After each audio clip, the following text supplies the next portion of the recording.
नमस्कार, we the women channel में आपका स्वागत है और मैं हूं आपकी दोस्त और कानूनी सलाहकार अंकिता। तो अभी फ़िलहाल कुछ टेक्निकल ग्लिचेस हैं जिसकी वजह से sexual harassment at the work place के जो बाकी पार्ट्स हैं मैं पोस्ट नहीं कर पाऊंगी। तो जब तक ये टेक्निकल ग्लिचेस ख़त्म होते हैं मैं और आप कुछ छोटी छोटी लीगल राइट्स के बारे में बात करेंगे, जिसमें हम आज बात करेंगे कोपासनरी राइट टू द डॉटर्स। अभी कुछ दिन पहले ही सुप्रीम कोर्ट की एक जजमेंट आई जिसमें उन्होंने ये कहा कि डॉटर्स को यानी बेटियों को बेटियों के बराबर ही उनके कोपासनरी प्रॉपर्टी में हक है, यानी उनके एंसेस्ट्रल या पुश्तैनी जो संपत्ति है उसमें किसी भी बेटी को उतना ही हक है जितना किसी बेटे का। तो क्या इसके पहले बेटियों को उनके एंसेस्ट्रल प्रॉपर्टी में हक नहीं था? तो इसको हम ज़रा यहाँ डिटेल में समझेंगे।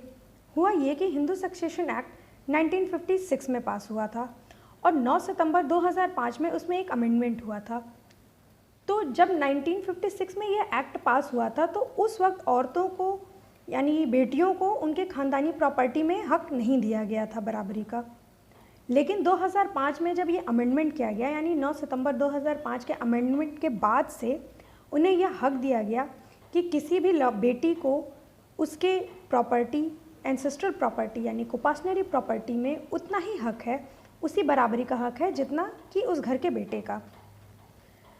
तो अब यह बात इतनी इम्पॉर्टेंट आज की डेट में क्यों हो जाती है? इसलिए कि 2005 में एक प्रकाश वर्सेस फूलवती का केस था।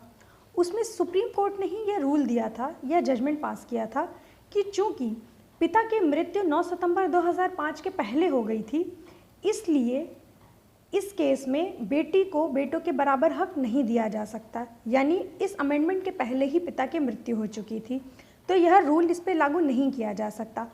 परंतु ये जो अभी का केस है 2018 में यह केस किया गया था धनम्मा वर्सेस अरुण का, इस केस में सुप्रीम कोर्ट ने रिट्रोस्पेक्टिव इफेक्ट यानी पिछले तारीख से यानी 2005 के पिछले तारीख से इस इफेक्ट के अनुसार यह जजमेंट पास किया कि भले से पिता की मृत्यु 9 सितंबर 2005 के पहले हो गई हो, परंतु बेटी को भी बेटों के बराबर ही उनके एंसेस्ट्रल प्रॉपर्टी यानी उनकी जो पुश्तैनी या ख़ानदानी संपत्ति है उसमें बराबर का हक मिलेगा।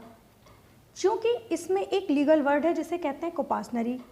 इसका मतलब ही है right to inherit ancestral property by birth.